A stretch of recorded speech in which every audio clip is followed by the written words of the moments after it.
don't be a perfectionist. Like, it's a trap that I fell into many times where I have this idea, and like, yo, this is how I wanted to deliver it, and I don't have like the tools or whatever necessary to deliver it exactly the way I envisioned it, and then it just goes to waste because I never do anything like, oh, it's not perfect yet, it's not ready yet, and it's like, well, it's never going to be ready if you're waiting for the perfect kind of like moment or whatever. So use the tools that you have at hand.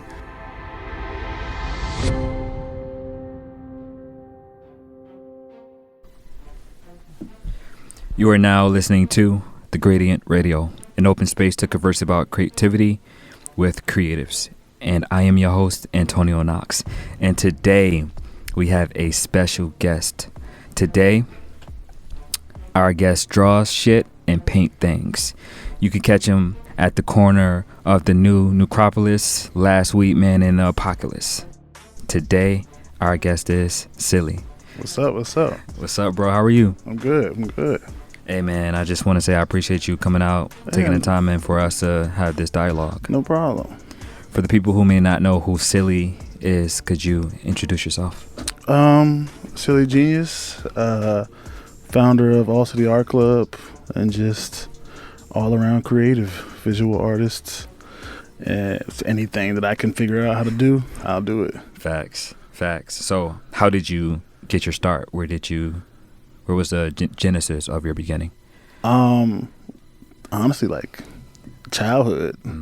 Just kind of like just sitting in front of the TV, watching music videos and cartoons all day. Facts. And it just clicked there. It's kind of been the journey ever since. Yeah. So what was it about the cartoons that like inspired you to believe in you being able to do it yourself? I think it was a music video or a movie or something I saw, maybe like Beat Street or like Crush Groove or something. Okay. And it was just like seeing black people just kind of like just being cool, and just doing shit, rapping and dancing and singing, making art, and I was just like, yo, I want to do that. And of course I was like, a toddler. For sure. I had no idea like what it took to do it, but I knew I wanted to do it. Yeah. And it just kind of like put the battery in my back, and just been a ride ever since. Yeah. So what were your mediums at the time? Was it like walls, desk, books? Just drawing initially just, color pencils, crayons, whatever I could like put on paper. For sure. And just progressing from there. So like learning how to paint, and eventually learning how to do graphics, and the walls kind of came in somewhere in there, but we live in Virginia, so it's not like there's a heavy at least where I lived anyway, there was no graffiti scene to like really get into, so it was just kind of like a thing in the background. Yeah.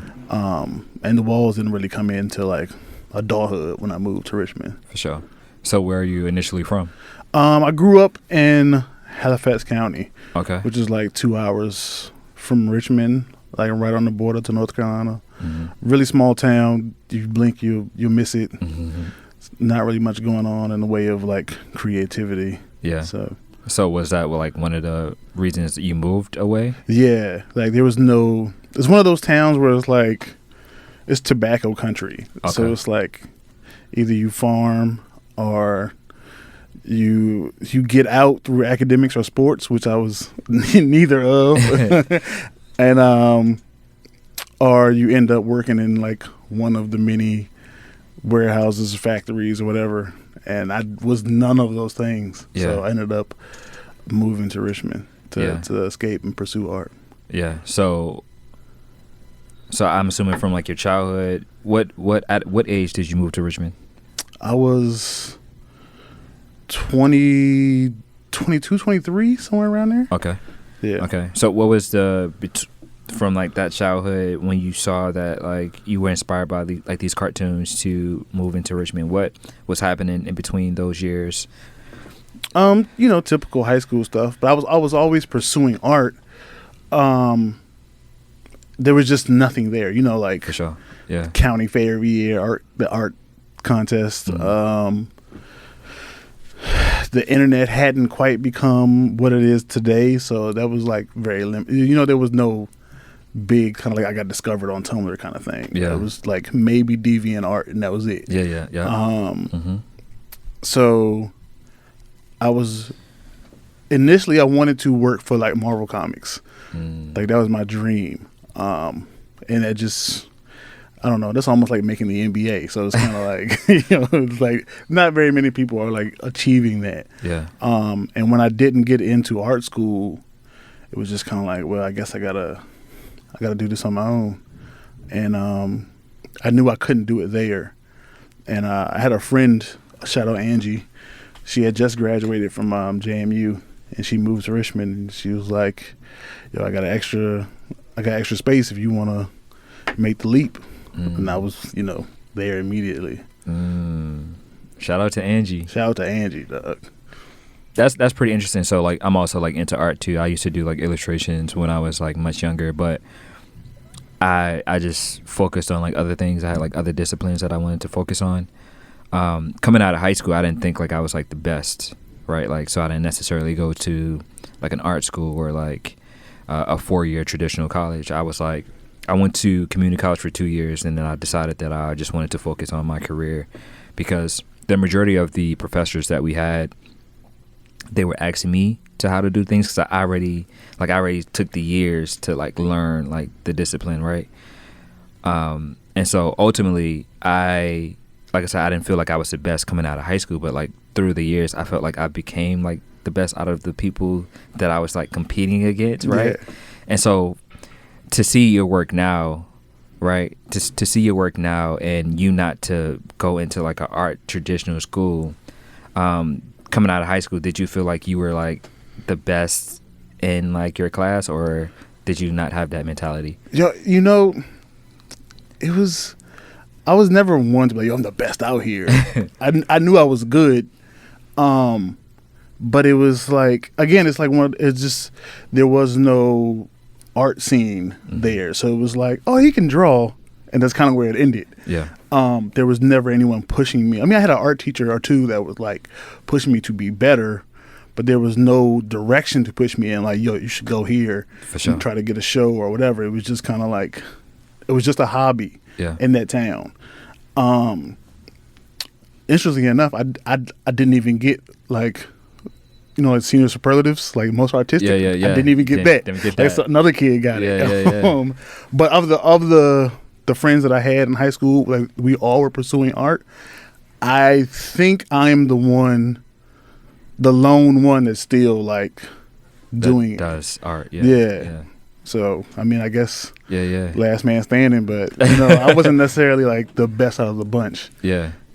So what art, coming out of high school, what art schools did you apply to? VCU. Okay. Yeah, I was going to ask if you applied to VCU. Yeah, did not get in there. Super competitive, bro. Man, at the time, oh, my God, it was cutthroat. And the Kubert Academy, who's, like, legendary comic artist. Okay. So another one of those like, oh man, it's no way you're getting in here type of thing. So those were the two schools I tried to go to. Yeah. Didn't get into either. So I was like, well, that's it. I'm not going to school. Ah, man. But I mean, you found a different lane. You didn't allow that to like stop your. Yeah. School of Hard Knocks at that point. It was just pursuing art. Just kind of like soaking up whatever I could from the artists around me. Yeah. And just constantly pushing myself to be better, what I mean? Yeah, ultimately, I mean, that's what it is. Like, I just continued just to push myself, right? Like, because there were no, like you said, like, social media wasn't, like, really popping.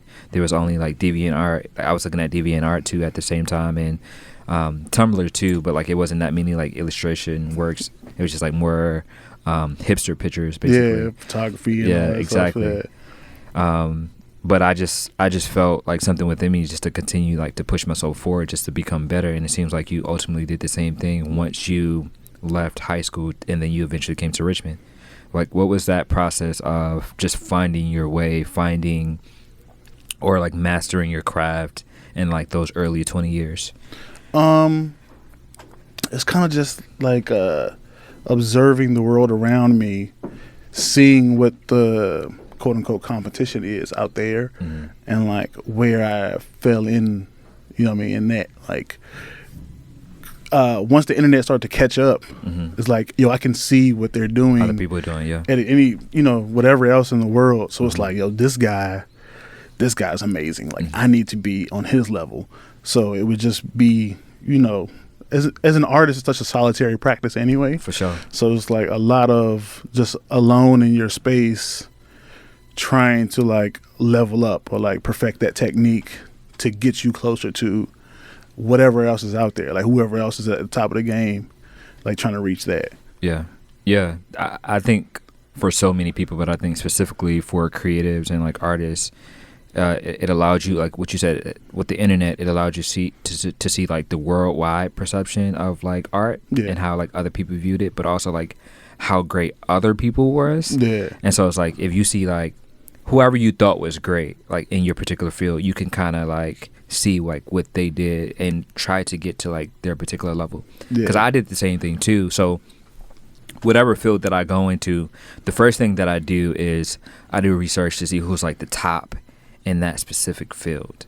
Because if I can see what the top is doing, then I can, like I said, like try to potentially get to their level of doing it and then bring it back to like what I'm doing too. So like I think that's been a super beneficial benefit for creatives. Is like the internet. The internet has been like a game changer, bro. It's like completely leveled the playing field. Yeah. Of like, yo, there's no more or less, no more gatekeeping or like hiding like the information. It's like, yo, I can see what tools they're using. I can see what they're looking at. Like, what's their inspirations? Like, let me go check that out. And so, it just took all the doors off the hinges. Yeah. And you could just go or be whatever. Yeah. I kind of want to talk about this, but I know like this is a conversation for later. But like one thing that blew my mind when it came to like murals was I didn't know. I thought like most of the muralists who were like doing murals, they did it by hand. But I've come to, for some people would like use stencils. Yeah. Or they would use like it would either be stencils or it'd be like projectors, basically to draw on the wall. Yeah. And when I found that out, I was like, that's just like a different way of like viewing things, because like when I was trying to be like a digital illustrative like artist, I was like, I'm not really good if I can't do it by hand. But like when then I saw like the other side of like people who were getting paid like thousands of dollars just to put a stencil on the wall, I was like, oh man, they playing like a different game. They playing a completely different game. Like what was like that? I mean, I don't want to ask that question, but I want to ask that question now. Like when you saw that, did it change your perception of like how people like art wise? I don't know that I was ever hung up on that, you know what I mean, like projectors or stencils, because if you understand, art is still like the same. Like you still gotta make the stencil. Like even if it is 2 stories tall, you still gotta. There's a level of skill there. Like you assume, like, oh, that's making it easier, but it's not. Like if anything, it might make it harder, because you're still having to take something that's like on a sheet of paper and scaling it to the size of a building. So there's still something there that, you're not skipping any process. I mean, any steps. You're still kind of like, so I was never really hung up on that. It was just me figuring out what worked best for me. Because I know people who use projectors, but I can't. Like I can't even. I've tried it. It doesn't work for me. Yeah. Like I have my own process. Yeah. And theirs works for them. So for sure. Yeah. Yeah. I mean, that just from like my perspective, I was blown away by that like process. Yeah, I mean, I can imagine like, like see somebody putting up a stencil, like yo, how do you even? But I can't even, like, just the idea of like just taping 4 giant sheets of paper together, or the precision of, this is where this piece ends, this is where this piece needs to begin. I can't. Yeah, I can't do that. Like, Yeah, So, yeah. I mean, like you said, everyone has like their own perspective and how they do things, and you know what works for another person will not work for another person. So yeah. that's good. So how old are you now? I am 40. You're 40. Yeah. Hey man, you're a young 40, man. Hey, I get that a lot. You look so young, man. I get that a lot. Okay, so well, you got like experience basically, right? So like in your early 20s, what in your early once you got to Richmond and you were going through the process of just like gaining your footing and the art scene within Richmond, what was happening to like the first 10 years? The first 10 years of the first 10 years in Richmond. The first 10 years was probably, I moved here 04. So the first 10 years, the first 10 years were rough financially. I will say that. Mm-hmm. I was young, early 20s, just, I'm not saying aimless, but like I didn't have a plan when I came here. I just knew I needed to get away from where I was at. Okay. So a bunch of just dead end, just, whatever jobs while still pursuing art on the side. Mm-hmm. But also some of the best times of my life. Like this was like blog era, the rise of streetwear, the intersection of streetwear and street art, and art becoming this thing more than it had been, with the internet becoming what it is. So it was like some of the best times of my life creatively, but it's also some of the worst times of my life, like mentally, emotionally, because I was like, dead broke and not necessarily like knowing what my path was going to be. I'm still trying to connect the dots, but there's no real direction to go in. I don't know what's happening. But that period of Richmond was amazing. Like there was so much happening. There was all of the boutiques like Footwork and Dominion and Hospitality and what else, like Limited Edition. There was the music scene was like really gaining its footing. All the shows at Strange Matter. There was a lot going on. It was a really good time. Yeah. And I was kind of like trying to find my space in there, like learning graphics. I had started doing like, mixtape covers and t-shirt designs for people and collaborating with, these up and coming streetwear brands and all that. So it was a lot going on at that time in the first 10 years. Yeah. But I wasn't really trying to be an artist as much as I was trying to be a designer. Okay. During that time. Yeah, yeah. Why were you trying to be more so of a designer? Just like love for streetwear and skate culture and all that stuff. Like I just really wanted, like I knew there was a lane for an artist, like outside of selling paintings and all that stuff, there was still a lane to like for me to do my thing, and it was within streetwear. So it was like another avenue of expression. For sure. But just like really into like, sneaker culture and all that stuff. Yeah. Some of the boutiques that you named, I've heard from like other people who speak about, but I've never. I mean, I'm 30. Yeah. So I just turned 30. So like you missed a lot of that stuff. Yeah. Yeah, I wasn't like. Well, I mean, not used to, but I didn't know about them. Yeah. Because I guess I wasn't necessarily in the streets per se at that time. Like I wasn't within like the culture at that time.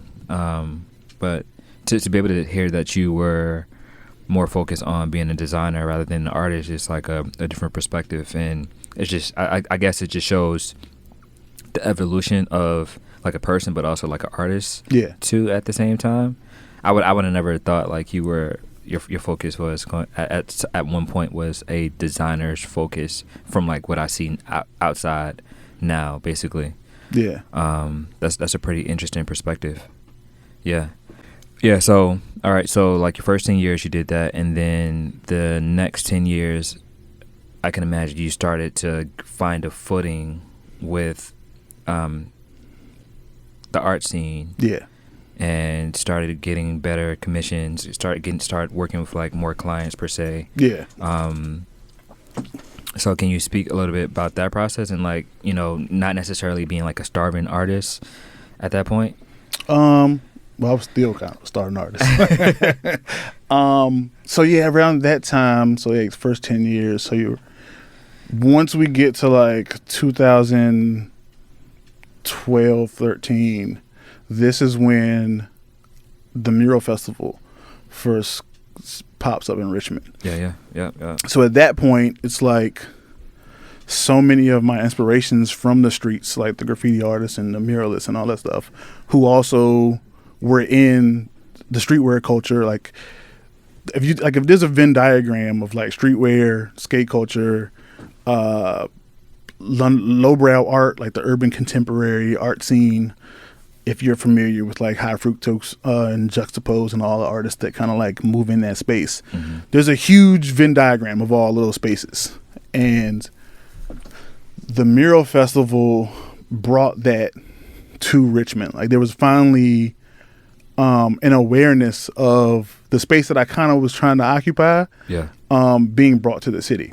So I could start to move away from being so like just like the mixtape cover guy, the guy that does, you know, t-shirt designs, whatever. I can finally start selling my art.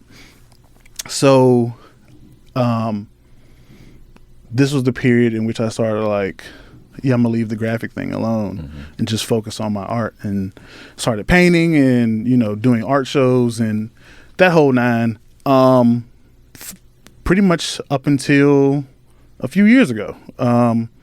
Once the city kind of embraced public art more, they gave me like the space to kind of maneuver with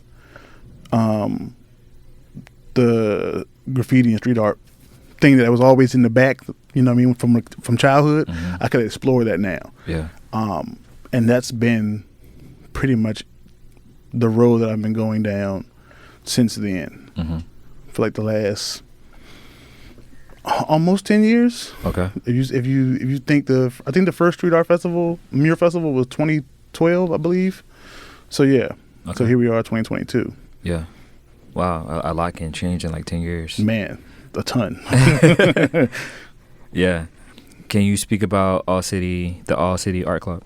So back to the Mural Festival and Street Art Festival. So Mural Festival is bringing in a ton of artists, like some of my favorite artists of all time, but they're not from here. Yeah. So there's this kind of growing kind of like resentment from the art scene here against the Mural Festival, and not so much against the artists, but just the fact that like, y'all come here every year, you paint like however many murals, and maybe one of them is a person from the city. Like, we have a ton of artists here. Like, give us a chance, an opportunity, or whatever. So one year there was this, they put out this call, like if you know any walls, you know what I mean, just email us pictures, address, whatever. And me living on the south side, there's walls everywhere. Tons of walls. Man. So send them this laundry list of walls.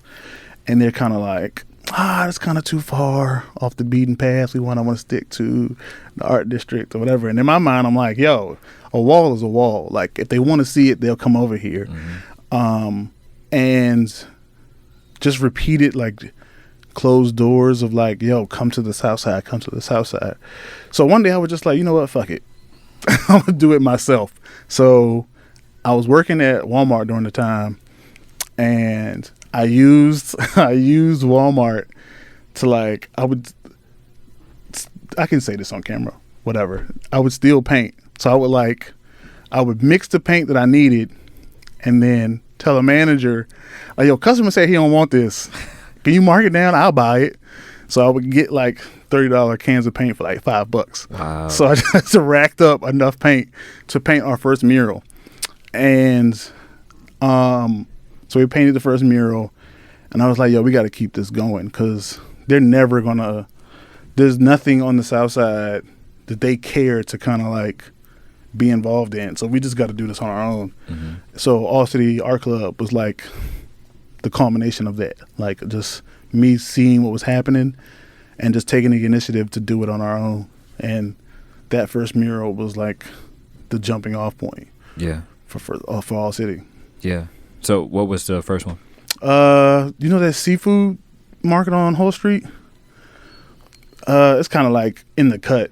Like you just drive by it, you'll miss it. Okay. But it was the seafood market, and it had this nasty wall. It was like the paint was chipping. It took us like a whole day to scrape all the chip paint off. Okay. But the guy was just like, okay, like I mean, he didn't seem to like jet. I didn't tell you he wasn't upset, but he was just didn't believe it would do anything. Yeah. He was just like, okay, you want to waste your paint? Go ahead. Mm-hmm. So we painted the first mural in 2017, I think.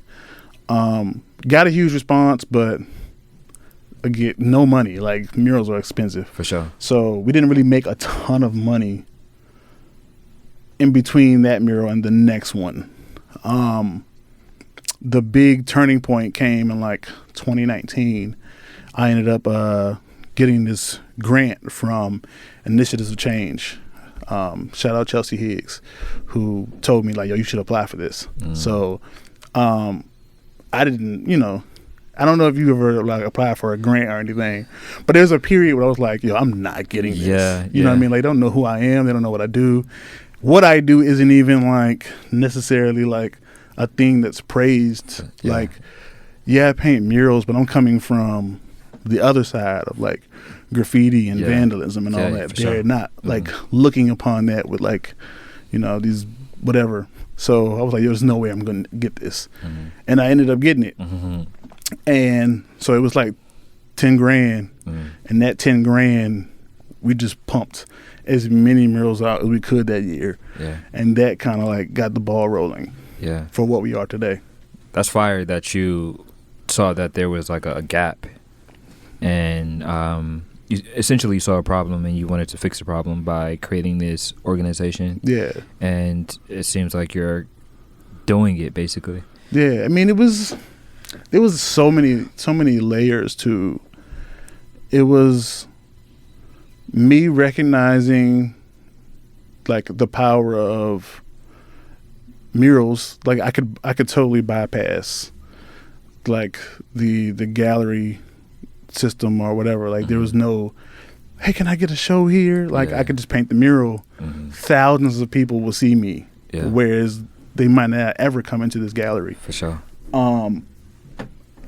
Then there's the element of if you know anything about Southside, they're like cut off from everything. There's it's not access to much of anything. Art being one of those things. Like I come to the city, I go to I didn't live that far across into Southside, but it's just a 5-minute drive. It's like you're going to another planet almost. So I would go to like the VMFA or whatever, all these art exhibits, and then I would come back to Southside, and it's just like abandoned building, tire shop, corner store, abandoned building, corner store, tire shop, like, and it's like, yo, what is this? So there was that element, and then me recognizing the power of street art, public art to transform a space. Like there was a period where like there was nothing in the art district. Like it was just all of Broad Street was just like abandoned storefronts. And now it's, it is what it is today, but coming up. Like 5-10 years ago, like you wouldn't want to be on Broad Street after dark. So me recognizing like the power of that and like, yo, let me bring that energy to Southside, and just gathering the homies. And like now there's when it was just me and the homie, that's like 5 of us now. It's like growing. Like there's way more black public artists in the city now than it was when I started. When I started, it was just Ham. And Thornhill. That was it. Wow. You definitely spoke about some legends right there. People who've been doing it for a minute. James Thornhill and Hamson Glass. I think that's showing like the power of like having an idea and going for it, and seeing how that's like transforming not only the creatives who are a part of it, but like the community too at the same time. Because I think the first time I saw a mural of yours, which was like the All City, it was the one on, it was on Hall Street, but I think it was next to the gas station on Hall Street. It's on Hall Street, and I think it's like Bainbridge. It's like I think it's like a, what is it, a Citgo? I think that's what it is. Oh yeah, it's right there at the corner of Midlow and Hull and and Clopton. Yeah. That's the first one I saw, and I was like, I love like your colors. Like I love like vibrant colors. Like I just love that. And like I saw that, I was like, yo, like that's fire.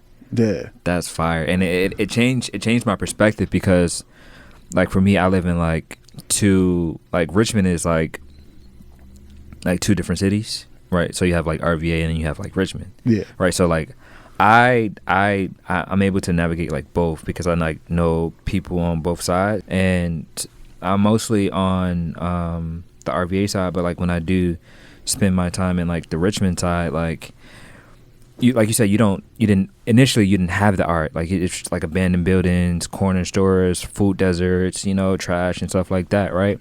So like when you started to like bring your art to like the South Side, I was like, man, like this was something that was needed. Yeah. Right, because it is a mixture of, it is a mural, but also like you have like that graffiti side too at the same time. It's like, yo, like this is like a perfect merge between like both worlds essentially for our consumption, because most of the people who live on South Side, even though like it's not that far, most of the people are not going downtown. Most people are not going to like the museums and all of that. So like for the Black community specifically to be able to have like these works of arts and like their city, or like their part of the city, is just like amazing. Yeah, it's like one of the best parts of being out there is the people actually seeing you do the work. Like I can't tell you how many times it's been like, yo, it's some brothers out here doing this. I didn't even know we did this. Yeah. Like, and not only are they seeing us do it, but the art itself is representative of the people that live there. Like putting as artists, sometimes we kind of just, not to say we're on autopilot, but you're used to what you do. You're used to being in the space that you're in, so you are aware of what you're doing, but maybe not necessarily aware of how it's being received. Mm-hmm. So I would just paint like a Black character. Is what I do. I'm not thinking anything of it. Yeah.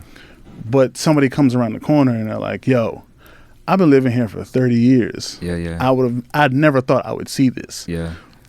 You know what I mean? But I live in the art world. For sure. I see Black representation in art all the time, because I know where it is. I know where to look for it. Mm-hmm. But for these people, they're just kind of like, they're just like living or surviving. Like they go to work, they go home, take care of the kids, whatever. Definitely, yeah. And they're not even like, it's almost like tunnel vision. Like I know the building is there, I don't even see it. Yeah. And then you put this huge, colorful mural up with, this Black woman with a colorful afro and characters and all that stuff. All of a sudden you disrupt. You notice, yeah. Yeah, and it's like, yo, I never even imagined this space could be this. Mm-hmm. Like that mural specifically that you're talking about, this lady comes up and she's like, yo, I've been living here for 60 years. I never thought I would see 30-foot tall Black woman on this building. Like, yo, thank y'all for putting this here. Like, it's like almost like brings you to tears sometimes. Like to see what we take, not gonna say necessarily take for granted, but it's our life. It's our daily life. We do this every day. Yeah. And for them, it's like, yo, I never imagined this could even exist. Yeah. How is that for you though, to receive that reception from people? It definitely keeps me going sometimes when I'm like, not to say I want to quit, but it's just like, those moments where it's like, it doesn't seem like you're making any progress. Like, I'm trying to get here, and you're not really getting there. Yeah, it doesn't appear to be like that. Yeah, but when you bump into these people that are like, you can see how your work is changing their lives in real time, it definitely like, okay, yeah, I'm on the right path. Even if I'm not necessarily like, even if the money hasn't necessarily caught up or opportunities haven't necessarily caught up, I know that it's working because the people are actually telling me that it's working. So, yeah. So how many murals are on Hall Street? Because I know it's a couple. 1, 2, 4, 4 or 5, somewhere around there. 4 or 5, maybe give or take 1 or 2 more, but yeah, it's about 5. Yeah. So what is the process of like doing a mural, right? Do you have to get permits? Or do you have to just ask the owner of the wall? It's really just asking the owner, like, yo, can I paint here? You might ask 100 people, and like one will be like, yeah, okay. Wow. Okay. It's gotten easier. The more that we do, people are starting to kind of like recognize us. They're not as standoffish as they once were. Mm-hmm. But in the beginning, they were just like, no, like, no, absolutely not. It's like, oh, okay then. And then we got one.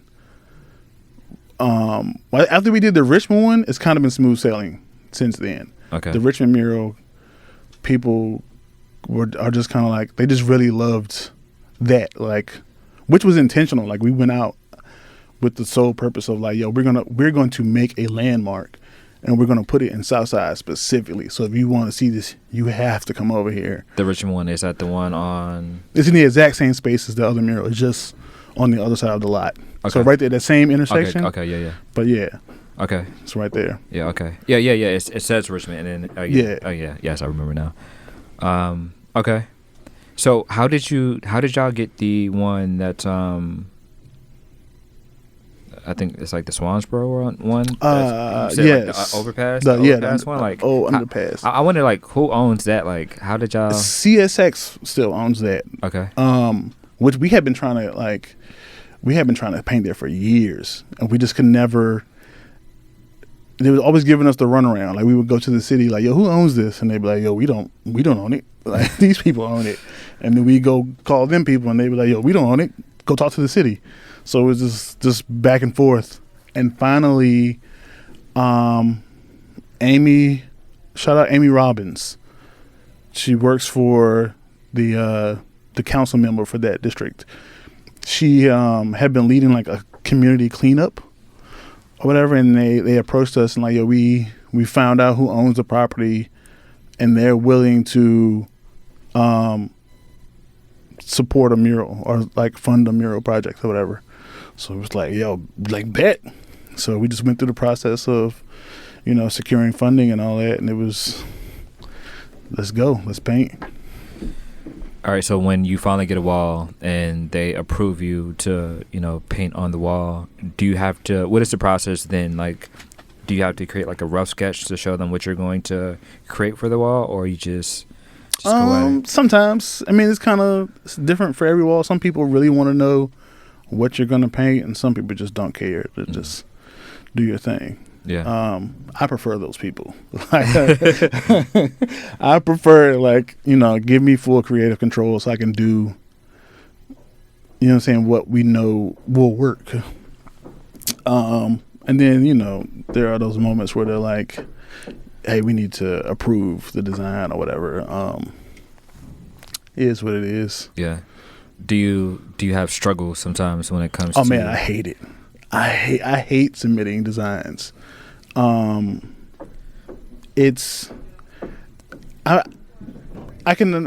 You've probably done like client work at some point. For sure, yeah. And somebody will come to you with an idea that is like utterly ridiculous. Like, this is not a good idea. This is not going to work. Mm-hmm. But that's what they're paying for. Yeah. So it's like you kind of have to put your own creative sensibilities in your back pocket and just deliver the product or whatever. And it's hard for me sometimes to like let that go, because even if it isn't your idea, it is still a depiction of your, like, it's people still going to credit it to you. So it could be like the worst idea and they'll be like, "Yo, Silly did that." I'm like, it's not even Yeah. not even my thing. Yeah. Like, I just painted it, but so I kind of like have to fight back against that a lot because people will come to me for like,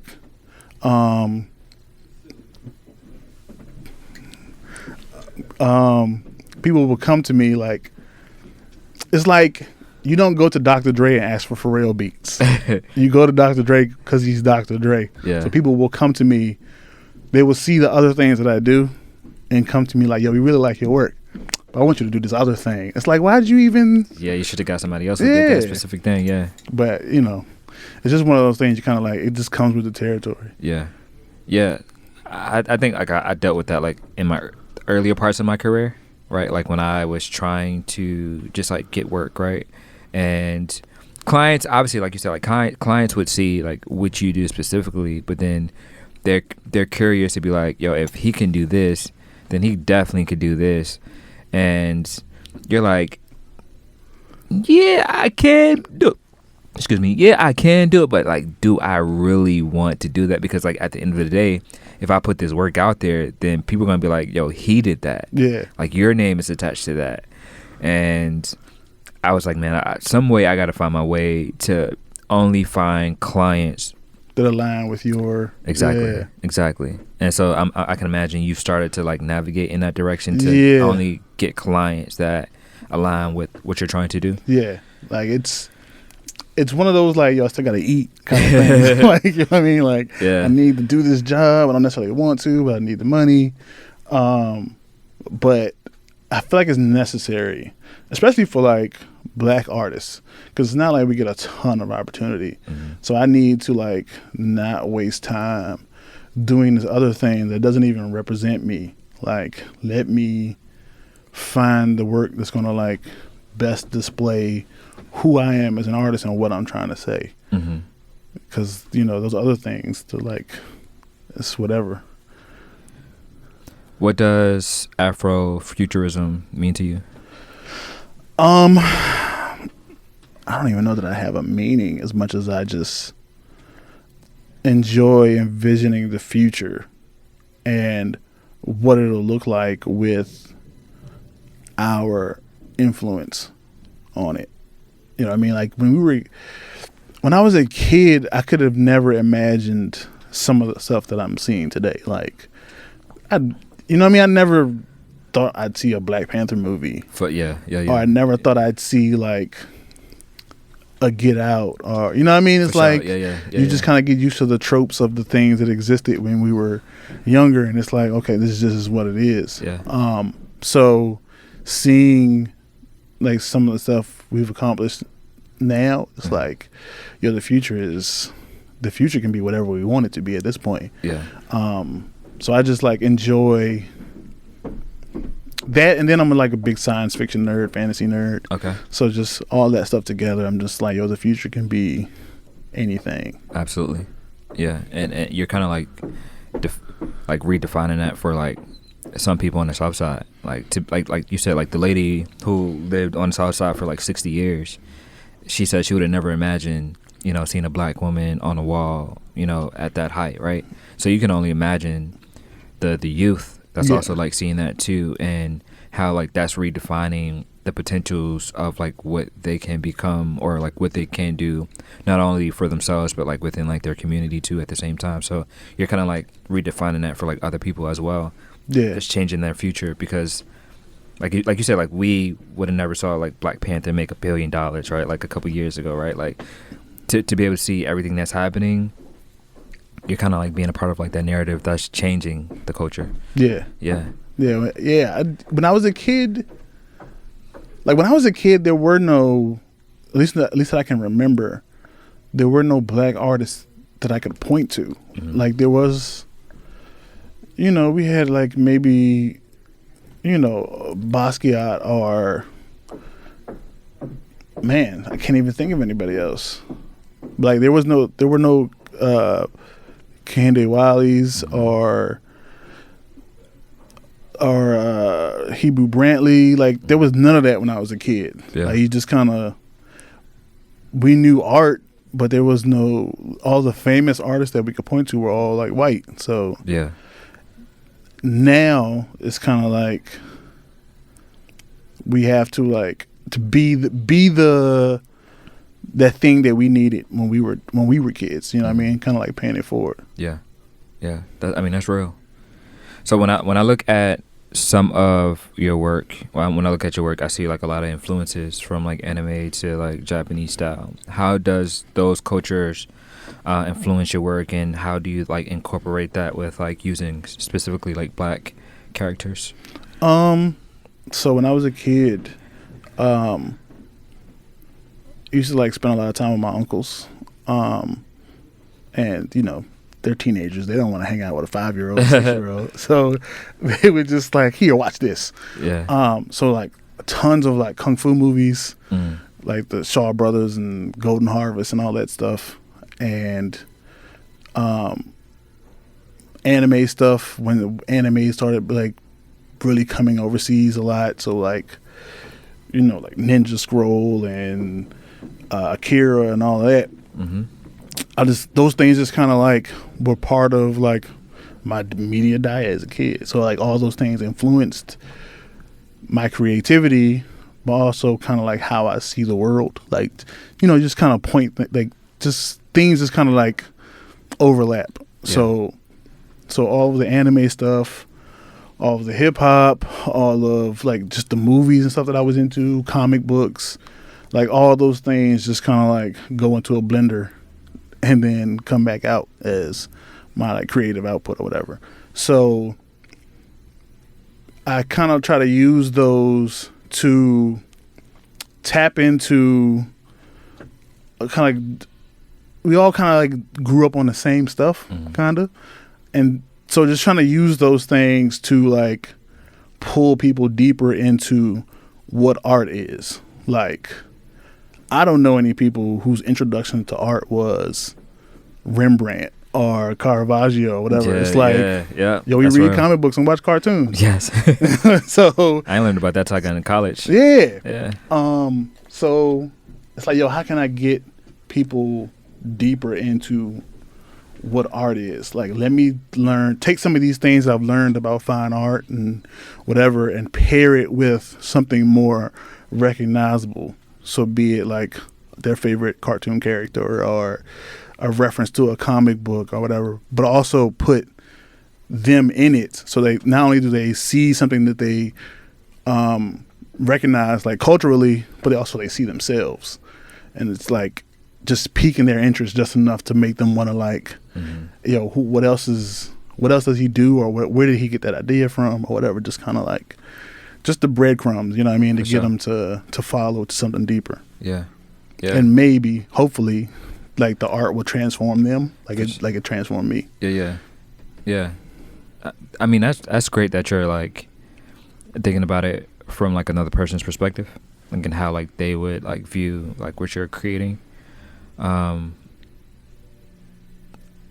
mean, ultimately, that's why like this platform exists, like to hear the stories of, you know, other creators, and you know, you see like their stories, their journeys, the trials they've been through, the obstacles they had to like overcome to getting to like where they eventually are or will be, and how like you can use that as a catalyst for like your journey too at the same time. Because I personally believe, even though like it's still things that still happen, like I don't think there should, within like the Black community, I don't think there should be like any more firsts.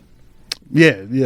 Right, like we are still having like firsts. Yeah, first person to ever win whatever, Grammy, whatever. Just like, yo, we've been making music for a very long time, bro.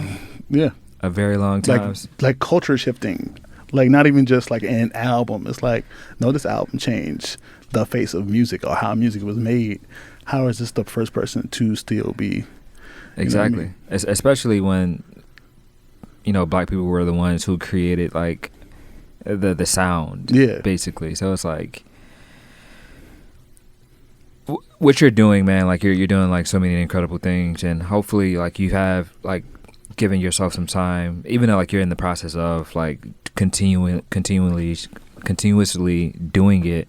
Hopefully you have like sat down and like thought about like all you've accomplished so far, like with your life and how that's affecting like people. I try to, man. Like I'm not good at it. I can admit that. Like there are moments where I'm like, oh, I'm not doing enough. And then I'll like sit back and like, oh yeah, I did a ton of things last year. Like oh, let me relax. Like I'm in a good space. You know what I mean? Yeah. So I'm working on that. You know what I mean? Being more present in what I'm doing. You know what I mean? So what else are you doing to bring more art to like the masses? Trying to be more.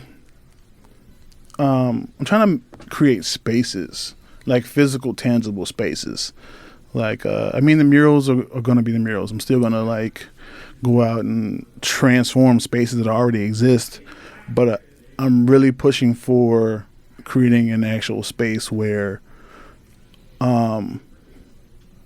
kids can, or just people in general, can come and like take their dive into being creatives and be around other people. Like if some kid wanted to like, I don't know, get into the production or something, there's a chance that they could bump into you. Yeah. And you might necessarily like, it's like necessarily being like mentors directly, but like if you hang out with a bunch of creative people, you're gonna like want to do creative. You're gonna soak up some game off of these people. So trying to create a space where people can like freely just experiment with being creative while also being in the company of other creative people who are actually doing it. Yeah. And get that sort of like that big brother kind of like whatever, you know, the energy that we didn't necessarily get when we were kids. Like there was no other like active whatever at the time we were growing up that we could kind of like lean on. Yeah. So kind of create a physical space where that can happen for like the future generations. Yeah. Wow. So do you believe in affirmations? Kind of. It's one of those like, you know, my grandmother used to always say like, you can't pray and sit down kind of things. Like you have to actually go out and try to do it. Yeah. So yeah, you kind of have to like try like I can only relate to my own story, but like me wanting to like get into the mural game, like at first it was me just asking like, hey, can we paint in this festival? Can we, you know, and just being told no repeatedly. Yeah.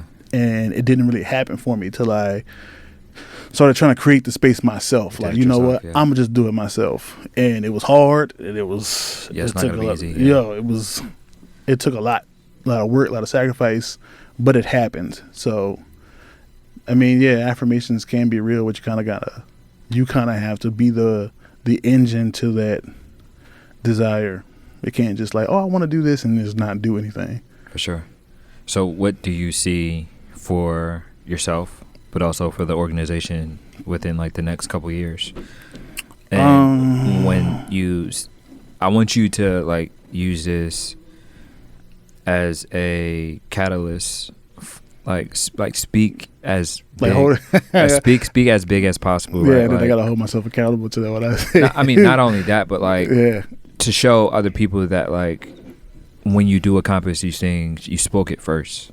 Right. Yeah. So like when your grandmother said like you can't sit and pray, basically, right? Like one aspect of it is like you have to be able to ask for it first. Yeah. And then obviously go out there and do the work. So when people look at this episode a year from now, 5 years from now, 100 years from now, and they look back at like your life and like what you accomplished, these are going to be some of the things that you spoke about first, and then you went out and did it. Actually did. Yeah. So, and don't be like, just don't hold back. Like say like, I intend to do this. I intend to do that, you know? All right. Yeah. This reminds me of that, the Lil Nas X video where he's congratulating himself for all of his success. I haven't seen it. Oh man, watch it. Like look it up. It's like young Lil Nas X. Well, not super young, but it's like 2 or 3 years before he became super famous. Okay. And he's like, "Yo, congratulations on your success and winning all these awards or whatever." Before he had ever actually did anything. Did anything. Yeah. So, breaking into the international mural circuit is what I would like to do. Intend to do within the next year or two. Breaking into the international mural circuit. Also the art club. Becoming a festival of sorts instead of just an organization. It's like, no, we actually have the means to like give other artists like an actual platform to do the thing.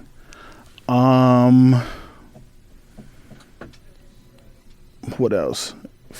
Finding an actual space, like a warehouse or something, to create that physical, tangible space I was just speaking of. I'm gonna keep it right there for the next couple of years, because those things are like gonna be like the pillars on which everything else is built. For sure. So those three things. Yeah, I definitely see all of those things like happening. Like as you spoke it, I saw like the visions of like all of that like manifesting and coming to fruition. So like all of those things will happen. So for the person who is like in the beginning of like their process, like who was just coming out of high school, you know, not going to the school they wanted to go to, like the art school, didn't get into the art school, but want to kind of head in the direction that you've headed into, what would you say to that person to continue to go forward? You got to be your biggest cheerleader, for one. Like, art is such a slow burn. Like, there's no hit mural or a hit painting the way there's like a hit song or like a breakout role in a movie. Like, it's kind of one of those things you kind of just have to keep plugging away at it till it hits. So keep that in mind. Like, and find your niche. Like, think of like, know who you are and know what you're trying to say and who you're trying to say it to. So you can like focus in on like delivering that message, and you won't be like just throwing shit at a wall and hoping something sticks. Like, no, I know who I'm trying to reach, and this is what this is what I'm doing. And you don't have to, it's not like set in stone, but you want to have a direction or a goal, a mission or whatever. So you don't get distracted by chasing whatever you think will get you on versus what you actually want to do or put out there. Yeah. That's kind of all I got. Yeah. That was good, bro. Yeah. That was a good gem for the person who starting out. I think it would be for those who are curious, for those who like are passionate enough to follow their dreams or just to go after the things that they want to. I think that's a great gem for them to carry on with. Yeah. Last thing, so like 3 episodes ago, they don't know it's 3 episodes ago, but someone told me like I should allow the guests to ask me questions. Right. Is there anything you would like to ask me, just like creatively, whatever? Like, what's next for you, as far as like film and what's next for you for film? Because I have some thoughts about like film and television, and it's something I want to do. Yeah. But like art just takes away all of my like. That's a very like demanding for sure kind of thing, and if I like dump into that, then like painting is gonna have to take a back seat. Yeah. So, one, there's some conversations I want to have with you, like for sure off the record. Yeah. But what's next for you, as far as that? Like, you just did the film festival. Yeah. And you're doing this, and so what's next? Yeah. For me, I was speaking to Joshua Macklin, and we were speaking about like how there's like seasons for things, right? So like you mentioned how like you were a designer for a season, and now you're kind of like a visual artist for like this season, and I can imagine in between those there were like different seasons where you were doing like different things. And so like film, was a season. Like I eventually I want to get back to like doing films, but like I am going to get back to doing films. Like you said, it is very intensive. Like it is a lot, right? It takes a lot to be able to do so. It's not impossible, but it just takes a lot. It takes a lot of like people. And so like when I did my first film, I realized that like I necessarily couldn't do it by myself. There was a form of delegation that I had to do. So like when it came to like the script, when it came to like the producer, when it came to obviously like the actors and stuff like that, like I had to get other people to do it.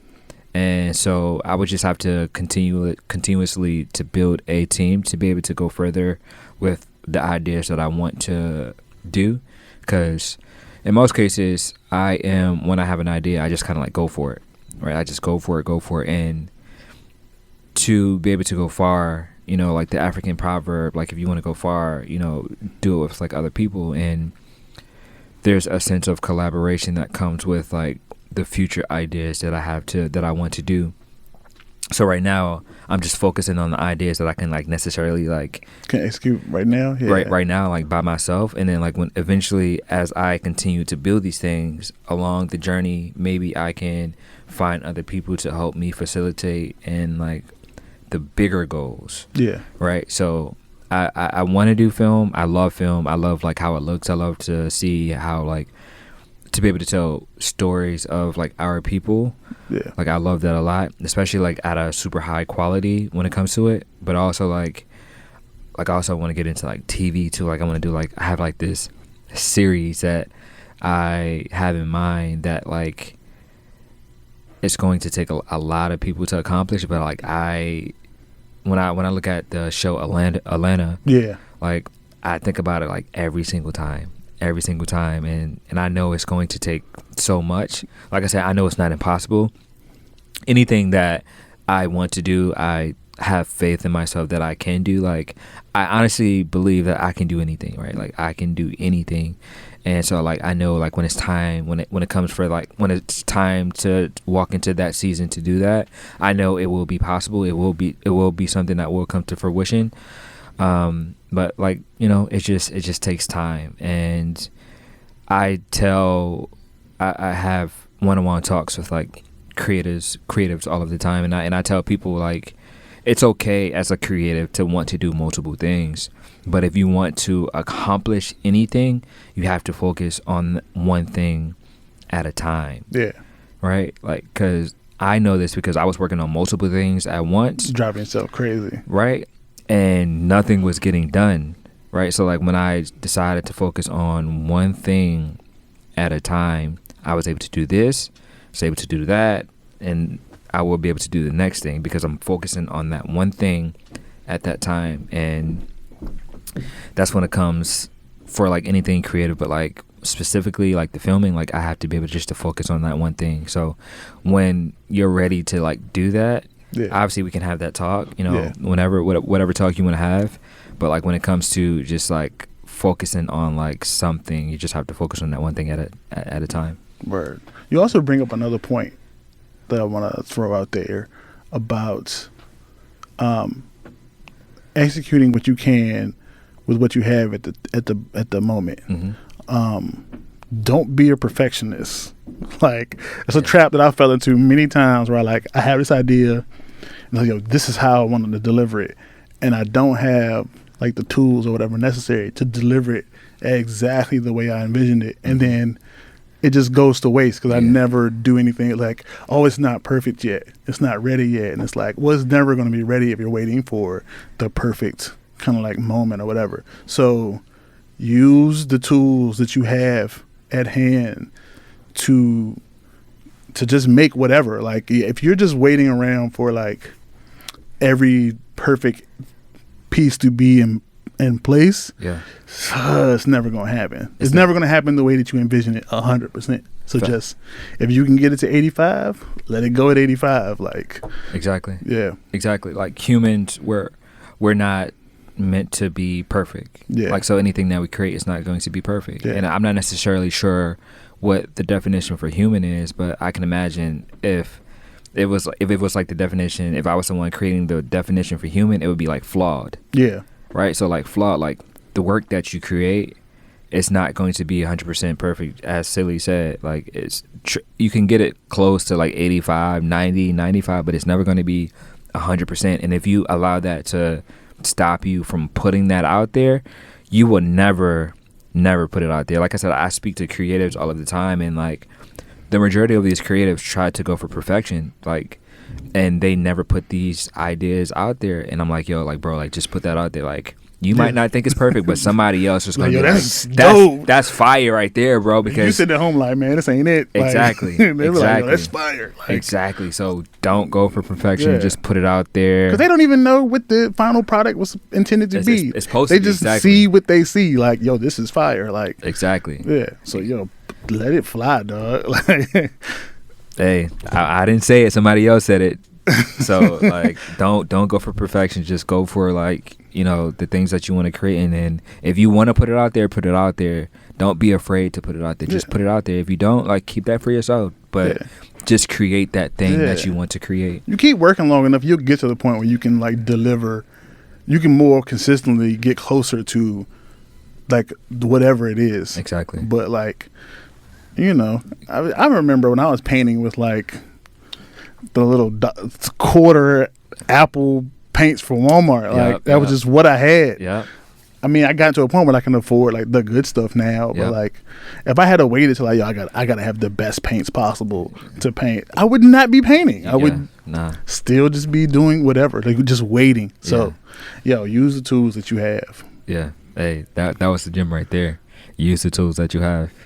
That was the I just want to say once again, thank you. Nah, man, thank you, man. Thank you for this talk. I don't get too many opportunities to, like, talk. You know what I mean? I'm not a big talker, but you know, sometimes I need a little context to what I'm doing. So for sure. Yeah, thank you. Hey man, like, everything that you're doing, man, you need to be on more. You will be on more platforms and speaking about the initiatives and, like, the things that you're accomplishing, especially within, like, the Black communities in itself, and how you want to affect us, and, like, just using Black characters and stuff like that. So that's completely needed, and those talks will continue to happen because you're creating things, you're having an effect on people. And I personally see it, like, you've affected me, because, like, when I saw those murals, I was like, yeah, like, these are amazing pieces of work. And I personally think that the greatest artists are not the ones in galleries. I think the greatest artists are the ones who, like, are paints on walls for, like, everyone to see, because there's such a what's the word? I personally think, like, for people who create murals, like, you're leaving yourself up for, like, critique to the world, essentially, because not everyone goes to, like, a gallery, right? Like, everyone is going to be driving down the street, walking down the street. Like, people are going to see this, so, like, you're leaving yourself for, like, critique. So with you leaving yourself for critique, like, you are coming with your best work. So those are, like, some of the greatest artists, personally, from my perspective, that I believe. So, like I said, when I saw those murals, I was like, yeah, like, these are, like, fire, and, like, the colors that you use, and, like, everything, bro. Like, your work is amazing, bro. Thank you. Yeah. So my name is Antonio Knox. That is Silly, and this was the Gradient Radio.